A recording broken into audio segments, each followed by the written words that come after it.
let's move on to the keynote fireside chat with Darren Woods, the CEO and chairman of Exxon. But let me introduce, or say reintroduce, our moderator, Andy Karsner. January 1st last year, I took on Precourt Institute Director position. I need to learn about energy. I said, who are the people I talk to? I talk to my advisory councils. Usually there are 4 people, actually 5 people. I will go find the wisdom. I'll call out Steve Chu, I call out Arun, I call out Sally Benson, I call out Jay Precourt. I called out also Lynn Oh. This one person, people told me and say, he knows everything about energy. You got to call him. That's Andy Karsner. With experience in US government as Assistant Secretary for EERE, working as investors, now sitting in the board of Exxon as well.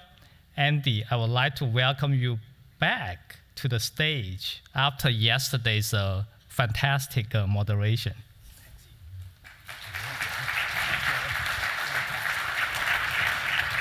Hi, all. It's a wonderful, wonderful introduction that my dad would be proud of and my mother would believe. Yeah. Darren, I want to welcome the chairman and CEO of ExxonMobil to join us here. Darren, why don't you take the middle seat? Thank you. I also want to welcome his wife, Kathy, who's really the secret superpower behind Exxon's rise. Make sure she's acknowledged. Well, Darren and I have been on a unusual and productive journey these last couple years, and really grateful that you've journeyed out to Stanford and been with us at our first energy conference as part of the Door Institute. Condi made our life a little bit easier here, taking so much of the useful oxygen on energy security, but I like her paradigm with the other E's, talking about economy and environment. And I also think there's some things we can share here, all in the public domain, that people ought to know about what's going on inside of ExxonMobil. I will say, having gotten to know Darren, that I believe at the end of his tenure, whenever that comes, he may be known as a person with the most significant reorganization, modernization, and transformation of a major enterprise.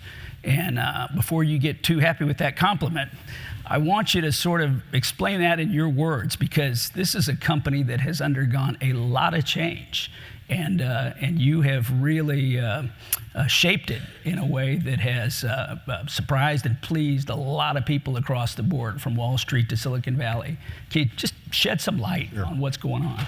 Yeah, sure, and thank you, Andy. It's really a pleasure to be here. I have to say, though, I was a little nervous. I'm used to Andy grilling me, but not in front of a big audience, so hopefully this will go a little smoother. So Andy's right. You know, when I took this job, one of the big challenges, not just facing our company, but the industry as a whole, is how do you manage the dual challenge and some of the issues that we just heard from the previous panel, and continuing to provide energy and affordable and reliable energy, which, as we've just heard, is so critical to economic growth and, frankly, to people's prosperity all around the world, and for a very large part of the world's population, which today continue to live in energy poverty. And so there is this objective that we have, and one we feel very strongly about, making sure that we continue to fulfill that role, while at the same time addressing this very real challenge of emissions and the threat of climate change. And we talk about how do we prepare ourselves to manage this dual challenge and make progress in both of those vectors. And so the work that we did, the strategy that we started off to try to reshape the organization to be successful and to help lead in fulfilling both of those missions and those obligations. And so we had gone through a series of changes within the company, restructuring ourselves. We went from 11 companies focused primarily on what I would say is our traditional businesses to now just 3 companies. We have an upstream company, a product solutions company, and then a low carbon solutions company, who are all organized along value chains, looking at basically serving society, meeting people's needs in each of those areas, and a very strong focus on reducing our emissions and our emissions footprint. We centralized a lot of activities that were before buried in each of those companies that would then allow centralized functions to serve each of those businesses. It's given ExxonMobil a lot of flexibility and a lot of optionality. One of the big challenges we have as you think about a transition is the uncertainty on the time it will take and the path that we will go down on that transition. And so how does a large company like ourselves manage that uncertainty without knowing the time frame or the actual path that the transition is going to take, and recognizing that if we get it wrong and we short the traditional side of the equation, the oil and gas, there are significant consequences for people all around the planet. And we're seeing that play out today in Europe, unfortunately. And we feel a little bit about it here in the US and the impact that it has on people and their families and their ability to live prosperous lives. And so how do you strike that balance? And the new organization we have gives us flexibility in that we don't have to make a bet on exactly what that path is or how much resource. We have the flexibility to shift our resources. We can continue to invest in the traditional areas of our business as long as that's needed. And as we grow our low carbon solutions business, shift some of these central resources over to support that business. And that's exactly what we're doing now. As our low carbon solutions grow, we put more and more of our resources in that end of the business while continuing to support the other parts of the business that are required. Thanks, Darren. Let's double click on that last bit right there, because I think it was just 2 weeks ago that there was an announcement where ExxonMobil had signed the first large-scale industrial sequestration project. Not a prototype, not a pilot, but a commercial project. When you elevate low-carbon solutions to the traditional business and the seriousness of the people who report to you, and you recruit an innovation superstar like Dan Amman to join your executive team, you are signaling that you intend to make money from capturing carbon and from addressing emissions. What do the metrics look like? Why do we believe that that business can grow, and how? Yeah, and maybe just a little bit of context first, Andy, for those in the audience, because I think if I go back in time, certainly when I came into this job, and people talked about the transition, what was required, there was a very strong bias and heavy focus on wind and solar. And I think as people talked about our company, ExxonMobil, being an energy company, there was an instant leap to, we're an energy company, and then so renewables, wind and solar are an obvious extension of your business. Frankly, that's power generation. And we probably did ourselves a disservice by talking about us even as an energy company. We provided fuel into power generation, but we don't have a particular skill set or a competency in power generation. We also provide fuel for mobility.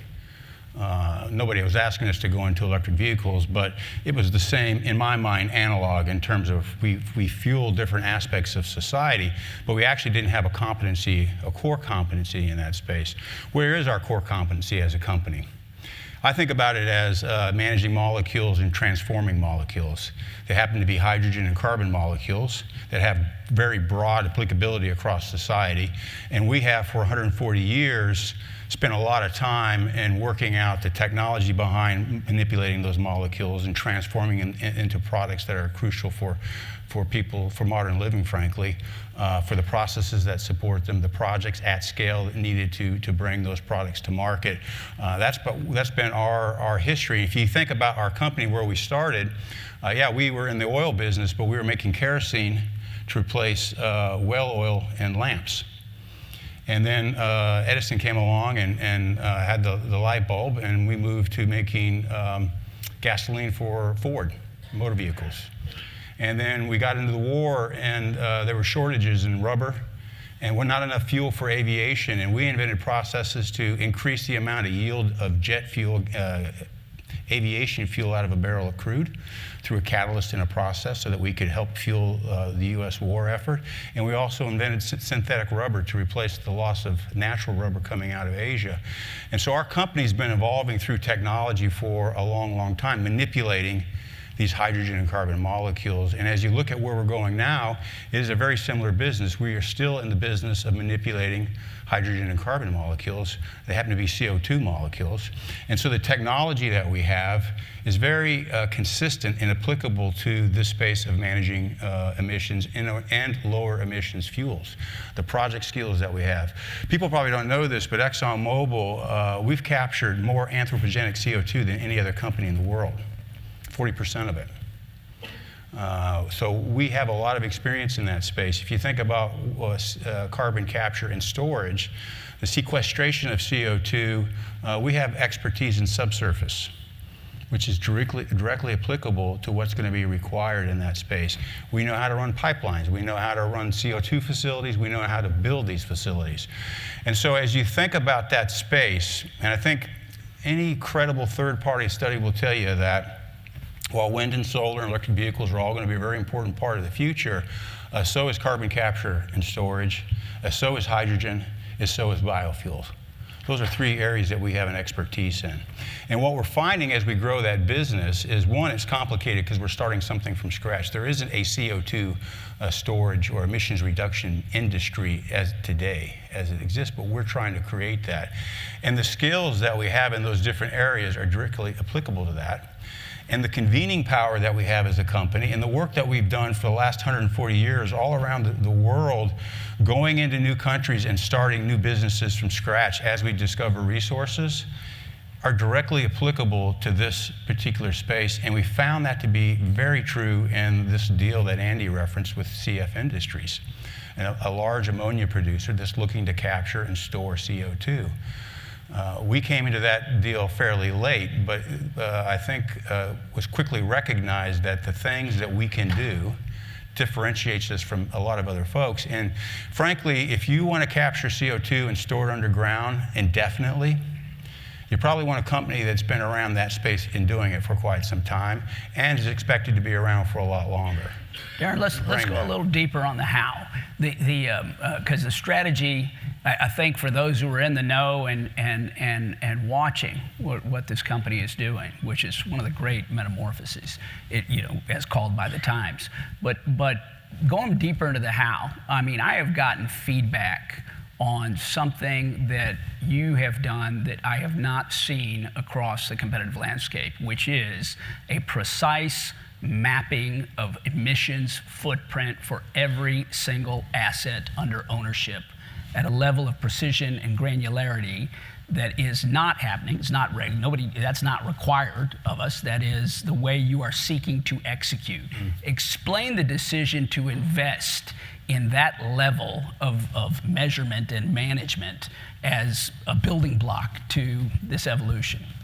Yeah, well, I think, Andy, one of the things that we've learned here over the last several years, historically, if you look at the company, we tend to like to let our actions speak louder than our words.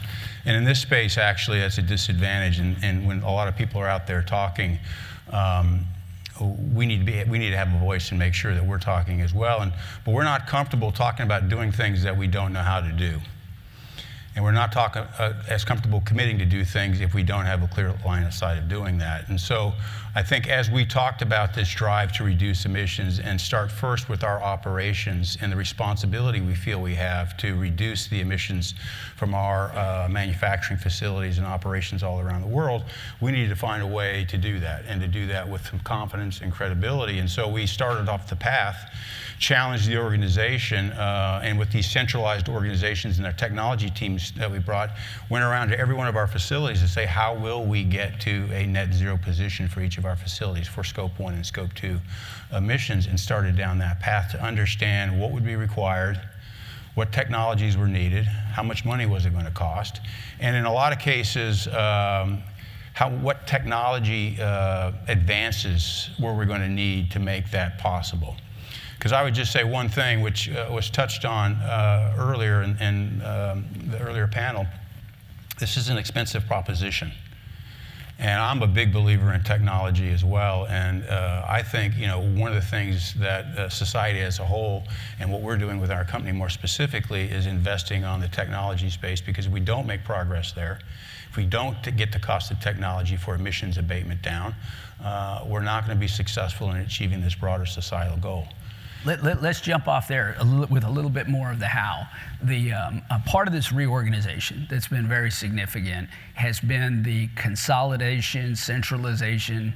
And you told me not to use too many Andy words, so I'm going to try and truncate it. But the elevation of the role of science and technology as a support function for the rest of the organization. I think we call it MTech. Yeah. And that's new. And of course, ExxonMobil has been a research and development partner here at Stanford and MIT, some of our national labs, for decades.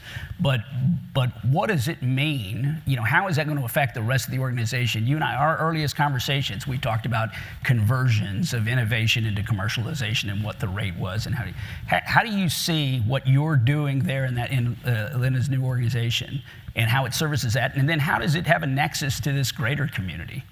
Yeah, so I think if I come back to where we were at early on in my tenure, where we had 11 different companies, some of them technology companies, our technology organizations were broken up amongst our businesses and spread out. And so we weren't able to kind of take the best scientists and researchers in each of the areas and focus them on the most important challenges the corporation was facing, because they were somewhat spread out across the corporation. So just earlier this year, for the first time, we took all these technology organizations and our research organization and collapsed them into one centralized organization, which now allows us to pool the capability across what was in the past 11 different businesses and focus them on the highest priority activities and make sure that we are resourcing the most important challenges. And so in this space, we are putting a lot of emphasis on reducing the cost of capturing emissions, and in part trying to do that by using existing infrastructure and facilities that we have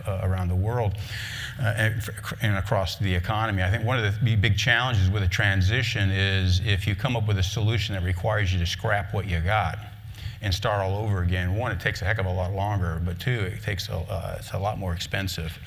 And there's a lot of dislocation for people and citizens. So if you can find ways to achieve the objective of reducing emissions without throwing away what has been built over the last several hundreds of years, that's a real plus. And so doing a lot of work in that space to try to find ways to use technology to solve that gap and bring down the cost. Today, but I just want to be real clear, though, today, it doesn't mean you have to wait to start down that path. In fact, that's what we're doing with this deal that we recently announced. You can use existing technology to start down the path of reducing emissions, but you've got to start with very concentrated streams. The more dilute you get, the more you want to get to less and less concentrated sources of CO2, the more expensive it comes, and that's where you're going to need advances in technology, and that's where this organization is working, and we've got a much better focus now. We've high-graded the work that we're doing and really looked at the things that we feel like are going to play a critical role in advancing the company in the low-carbon solutions business, but then also in our upstream business and in our product solutions business. Thanks, Darren. Former colleagues of so many of the people in this room, and I mean, there's as many cabinet, sub-cabinet members here as there is in Washington on any given Saturday, and they're all watching what's going on in Sharm, trying to advance what was decided in Paris, and, built on. A lot of that is paling in the news cycle, perhaps appropriately, by people choosing between heat and heat in Europe right now, and just a world that's being remade. But we have certain pledges. Other people have certain pledges, commitments, and I know you use the credibility word that you always hold me to when I'm talking about pledges. But we've already achieved ahead of schedule the methane emissions reductions that we were out to. And I'd like you to talk a little bit about electrifying the Permian, about getting rid of fugitive methane, because functionally what it seems that you're trying to design is the most competitive, lowest carbon fuel provider in a world that's decarbonizing. How do these processes inform one another? In other words, we have a lot of diplomats that aren't a part of industry and a lot of industrial folks that aren't a part of the diplomatic community. And they're kind of iterating, but without a coordinated dialogue. And yet achievements on the ground build towards the outcome as much or more as diplomatic talks. How do these process, or could these process inform each other? And what is ExxonMobil specifically doing as we move along that line in methane and in our fuel provision? Yeah, I think, in this space, there's been a focus on suppliers in terms of what I'd say are the activism. A lot of the policies focusing on the supply. And I think in part it's back to one of the points that Condi made on the previous panel, which is they don't want to, the tackling the hard part of the equation, which is dealing with demand, is a big challenge. And that's frankly, from where we sit, this demand that's out there has to be met until we find affordable and reliable alternatives. And while we're working on that, it's going to take, I think, a much bigger effort than what ExxonMobil is doing and what others are doing, and we don't know when that's going to happen. And so, as we've talked about that, for as long as that demand is needed, as long as you're going to need diesel to power commercial transportation and aviation, or gas to back out coal and go into power generation, as long as those sources of energy are needed, we want to be the most responsible operator to supply those, so that when the call comes to supply that ExxonMobil has earned that right by being the least carbon-intensive supplier of those needed products until those products aren't needed anymore. That's the challenge we've given our organization. We use the most responsible operator as our mantra in that space. And so that then leads the organization to focus on what can they do to lower their carbon intensity for each of the resources and facilities required to meet that existing societal demand. We can't change the demand, but we can certainly do our best to make sure that we're meeting that demand most responsibly and with the lowest emissions. And so that's been the work that we're doing. And in the Permian, we challenge ourselves to get to net zero through electrification, by equipment repairs and replacement, making sure we're monitoring, a lot of monitoring to make sure that we're catching the leaks and fixing those things. And we've actually got a much broader ambition in that space, that the Permian is on the front end of an integrated business value chain that we have. We have the upstream, we have the midstream and the pipe, and then we have refineries and chemical facilities in the Gulf Coast. And through the work we've been doing over the last 5 years, we've connected these businesses into one value chain and are now running them as one business. And our ambition in that space is to, again, on Scope 1 and Scope 2, get to net zero with the Permian, move it down our midstream system without any emissions. And then we are in the process of trying to decarbonize our facilities so that we can then make products without Scope 1 and Scope 2 emissions, and chemical products in that space, and so that we can actually develop products and market them with zero carbon footprint. And I think that's fairly unique in the industry, to have that connected value chain and be able to work each piece of that. And that's the challenge we've given the organization, and the work that we're doing along each piece of that to see if we can make progress in that. Darren, I want to repeat something that when you'd asked me, what did I see in Stanford? And I talked about the policy practitioners and the technologists and scientists on the roof, but we also have a hell of a lot of economists here, and including one of our former board members, Michael Boskin. And I think it'd be interesting for you to spend just a moment riffing, if you will, on the economics of the current gasoline pricing. And I say that because I'm a bit frustrated with a call to immediately and excessively produce in an emergency style as if it were a faucet, and other calls to not produce at all, right? I mean, we don't actually have a very rational economic outlook on how the whole system operates. And I think people, especially in California, where they're paying twice as much for gasoline as in Texas, and a different price yet in the Northeast, it would be interesting for you to sort of comment on how the midstream, the refineries, our relationship with the Europeans and Asia are working together to create this current price environment.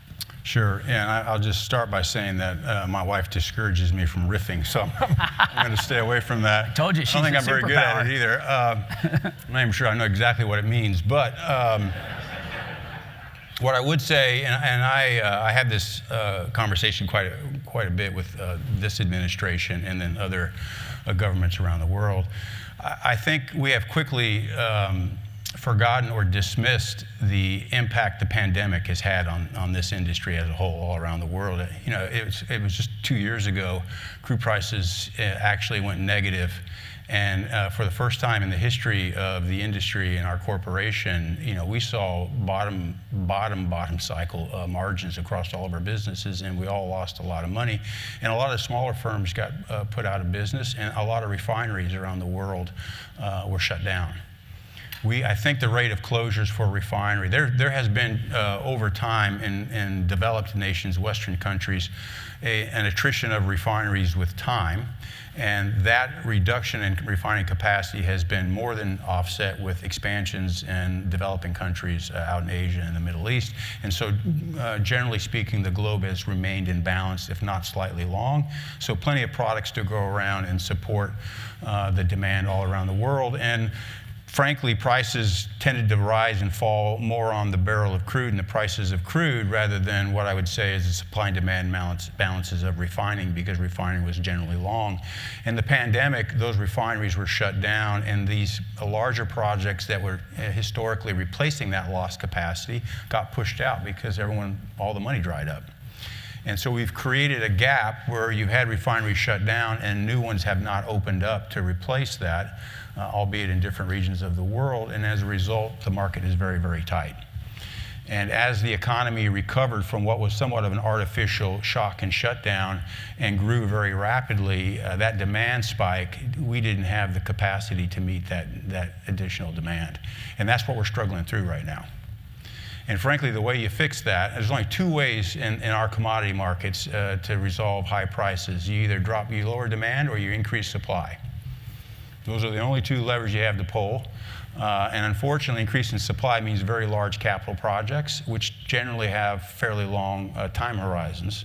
And so unless you had a project in the pipeline being built or in the process of being constructed, that's not going to help solve this short-term problem. And so then you get to demand, which high prices actually take care of. And so I think that's the challenge that we see all around the world. That's the challenge you see in Europe in terms of responding to the shortages in natural gas. That's the challenge you see here with the U.S. And we've said, the industry said this before. I've been in this business for 30 years. I've never set a price. I mean, they're commodity markets. The marginal supply needed to meet the demand, all the economists will know that, sets the market price here. Our job as a company is, and where we push our organization is in supplying those products. And I don't care if it's my low carbon solutions business or my chemical business or the upstream business or the fuels products business, we got to find a way to get on the left-hand side of the cost of supply curve. We need to be one of the lowest cost suppliers. So that as we move through these commodity cycles, which we know we're going to be subject to, that when we get into the bottom, we will not be the marginal supplier, and therefore we will have a margin. That's our strategy.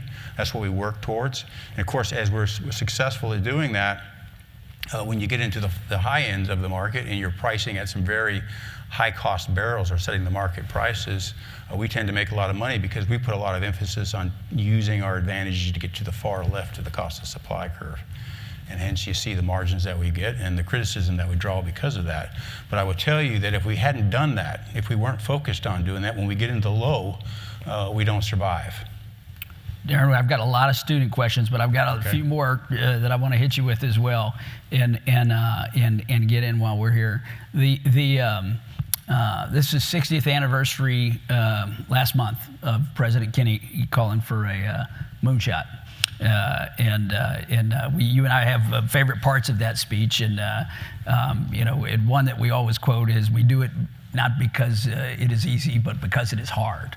This is hard work. Yeah. Of course, I work in a moonshot factory, and sometimes I don't think we appreciate how hard it is to go from bench to prototype to pilot to scale, and the kind of relationships and collaborations that are needed for that. I'm going to two questions out of that. One, If you had one moonshot, and this is Darren Woods, this is not ExxonMobil, you're not going to hold that, but what is your breakthrough, the dream breakthrough, the moonshot that was needed? That is not going to alleviate any of the work that we've got to do incrementally with ammonia and sequestration.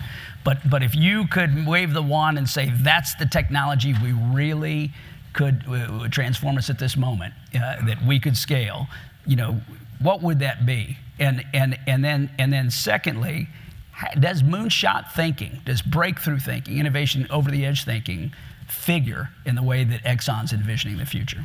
So a couple points to make. One is, the line between Darren Woods and ExxonMobil over the last 5 years has blurred quite a bit. So I'm not sure there's actually a separation any longer.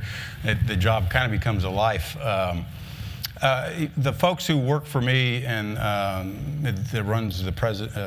presidents that run the businesses are familiar with the phrase moonshot. We use that pretty frequently in terms of leveraging the technology. In fact, before we organized the technology organization into one, we challenged the businesses to drive their individual research and technology organizations to establish relevant moonshots for their businesses.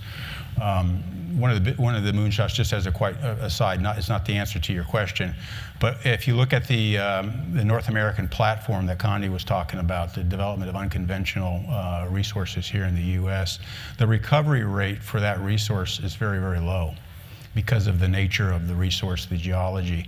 One of our moonshots is to basically step out and demonstrate a recovery factor that's 3 times what the industry is capable of doing today, to try to make sure that when we do expend the resources to develop that, that we do it in the most productive way possible. So that was an example of a moonshot in the base business that we've been talking about for quite some time.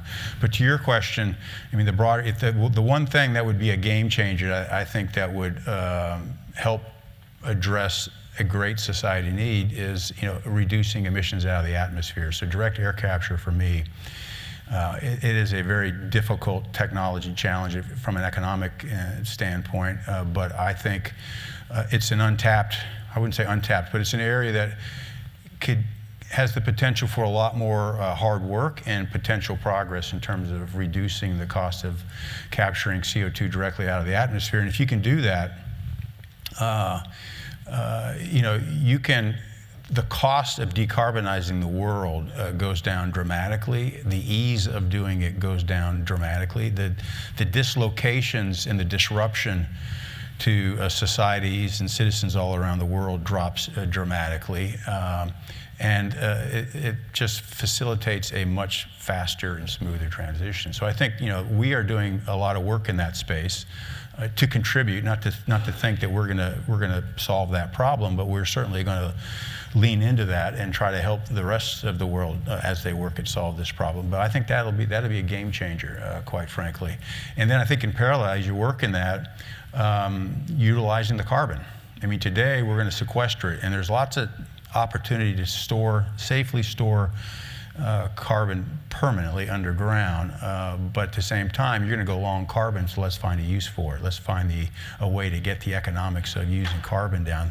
There's a lot of applications that we think technology will allow us to tap into. Let me take you into the sometimes uncomfortable realm of policy. Again, I think the last panel with Connie, Lynn, and Mike did a lot of the yeoman's lift for us. But since I see a lot of members of the Schultz-Stevenson task force here, and that task force at Hoover really published the intellectual undergirding of carbon pricing and a carbon fee, which I know ExxonMobil, long before I was affiliated with them, came out publicly to support. Condi, I think, very soberly sort of assessed the probability of that, at least in the current political environment. But I'd like you to express, A, why did you support it? What do you do with the support you have for it now? And how much of pricing carbon was hidden or back-channeled in any useful way in the IRA, which you took a lot of heat, actually, for supporting?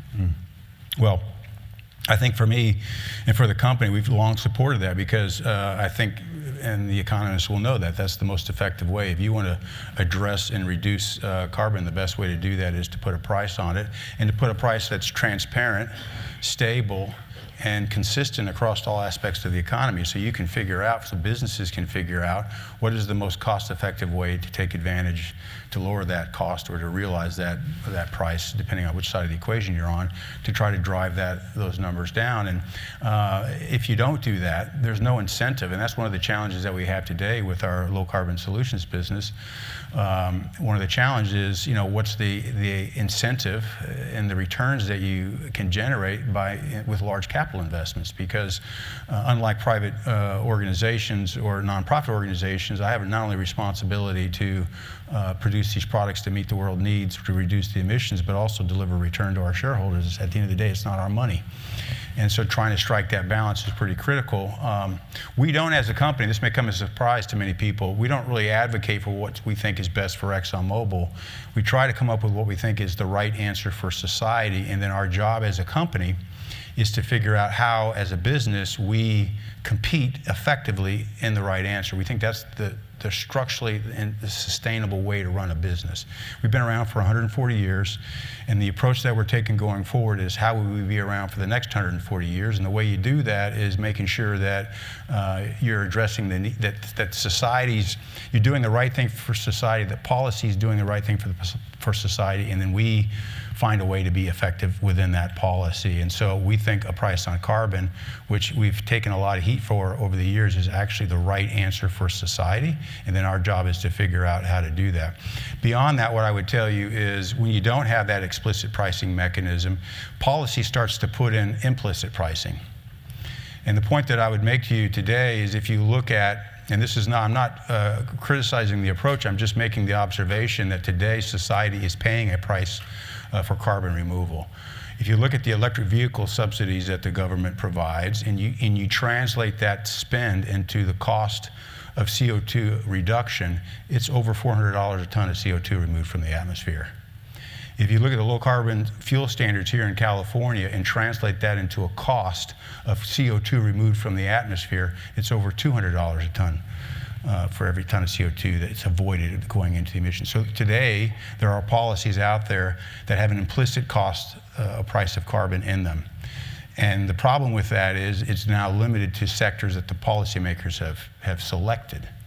My point would be put a price across all of it and let the industry and businesses figure out what's the most cost-effective way to go do that.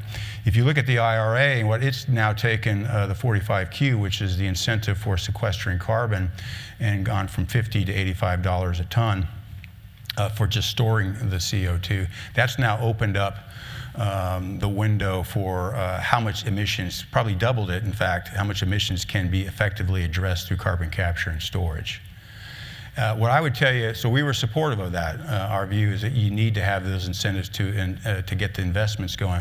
But I think much more importantly, why I felt like the IRA was a step in the right direction comes back to a point I made earlier, which is, this idea that the solution set to solve this problem for the world is solar and wind in isolation of the others, I think is actually getting in the way of making faster progress. What I liked about the IRA is the explicit recognition that carbon capture and storage is going to play a role, hydrogen is going to play a role, biofuels are going to play a role, that the solution set needs to be a lot bigger. And they need to be additive. It's not one or the other, it's an and equation. And by the way, as we look at this problem, the solution is going to vary depending on where in the world you're at. I think a lot of people look towards Europe in terms of their advances in this space around what the solution set needs to look like for reducing emissions. What I would tell you is the solution set in Europe, which is largely electrification and green hydrogen, I believe will be very different here in the U.S. because of the natural endowments we have here in the U.S. We have a lot of abundant, cheap natural gas. We have a tremendous amount of sequestration or storage area. You can, in the Gulf of Mexico, store probably 100 years worth of emissions for the U.S. You can take low-cost natural gas, convert that to hydrogen, capture the CO2 and store it, and then burn the hydrogen without the emissions, preserving a lot of the infrastructure and industry that you have in place and addressing the emissions issue and doing it at a lower cost than, say, converting to electrolysis and green hydrogen. That's not to suggest that you do that in Europe. Europe will have a different solution set because of the endowments, as will Japan, as will other parts of the world. My point is you've got to tailor it based on what the circumstances are.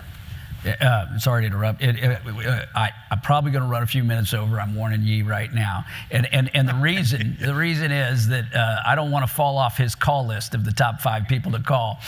So I've got to make sure I bring you back to partnership with Stanford, this community, and get in some of the student questions. Yep. And I'm particularly grateful for whoever supersized the fonts from yesterday, so that I can read those questions without having had my prescription changed. But if you give just let's just say a minute for each of the ones I'm going to call out here.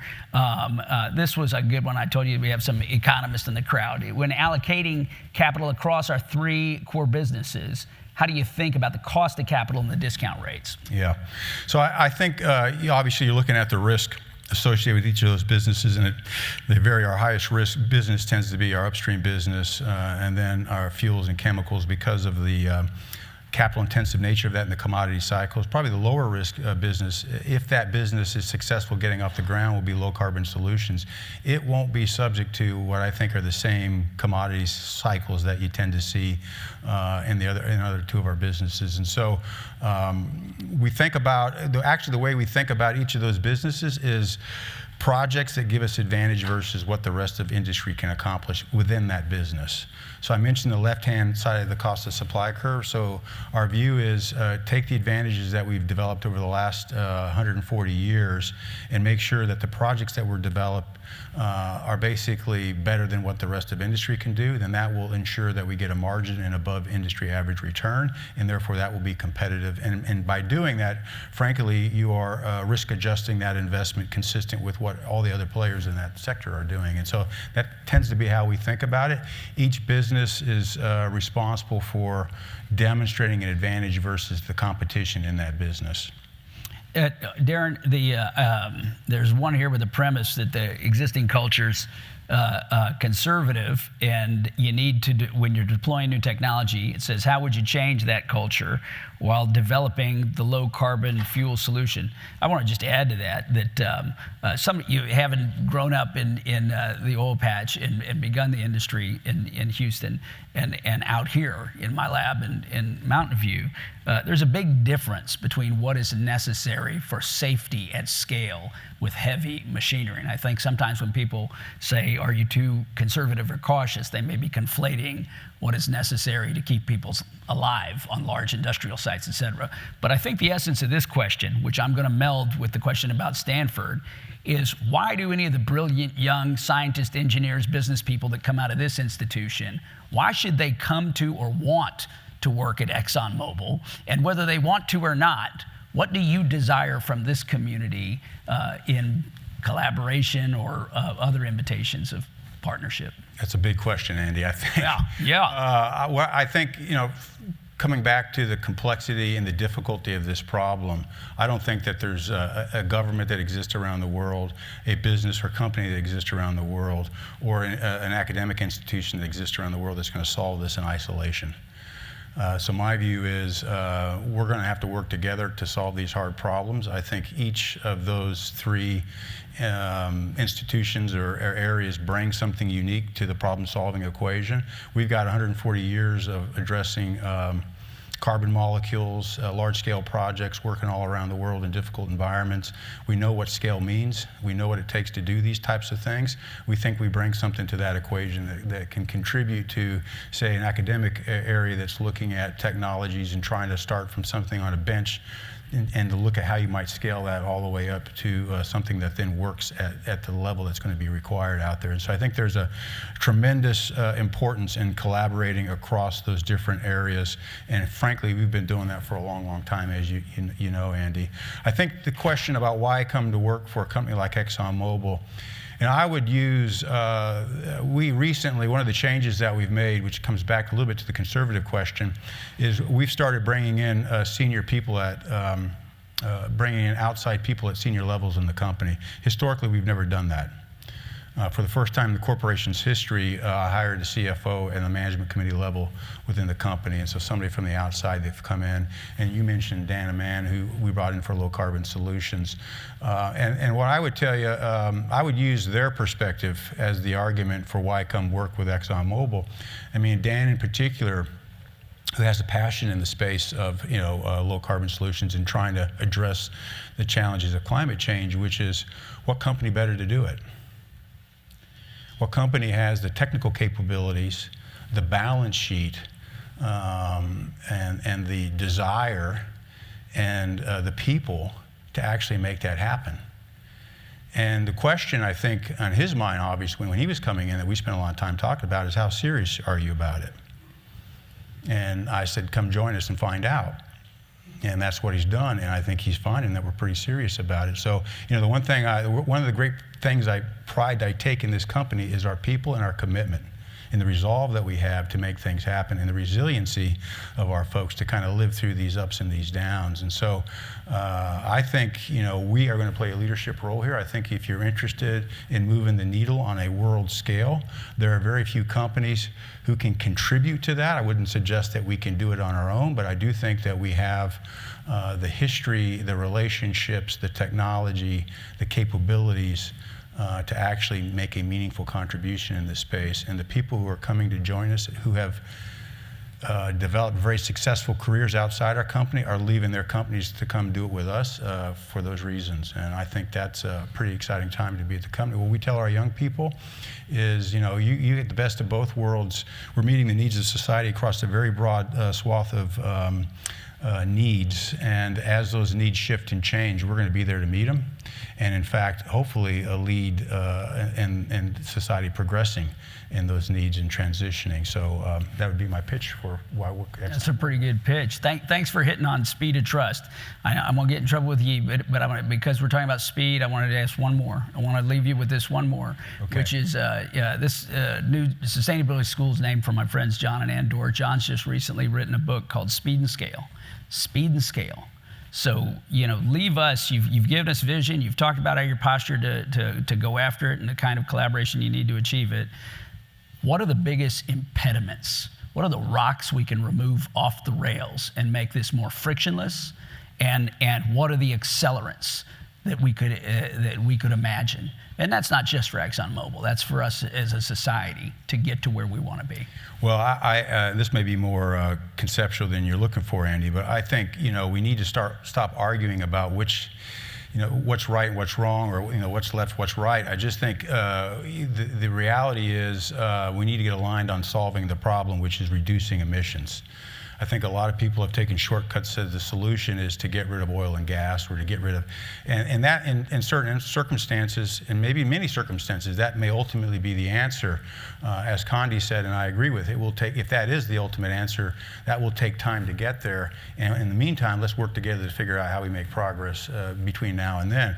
But I also would say is we should be careful about picking solutions this early in the process, particularly given how critical a role technology is going to have to play here. We've got to stay focused on reducing emissions and willing to accept the fact that as long as you're addressing emissions, it doesn't matter if you continue to use oil and gas. In fact, what I would tell you is it's difficult to imagine a world that continues to support modern living standards, including health, and electronics and all the other things that we've come to rely on so consistently day in, day out, without oil and the chemical products, the plastic products that are derived from oil. And so I think getting aligned on and a focus on the emissions reduction objective statement, and then figuring out how we all work together and who's best at doing what, and collectively trying to solve this problem with an open mind around, get aligned on the objective, and then let's debate on the best how we get to that objective. I appreciate that approach. ExxonMobil has been responsible for supporting some of the best research here at Stanford and perovskites, electrolyzers, advanced battery technologies, and I hope we're going to add a long list to that and have you back early and often. Ladies and gentlemen, please join me in thanking Darren Woods. Thank you. Thanks.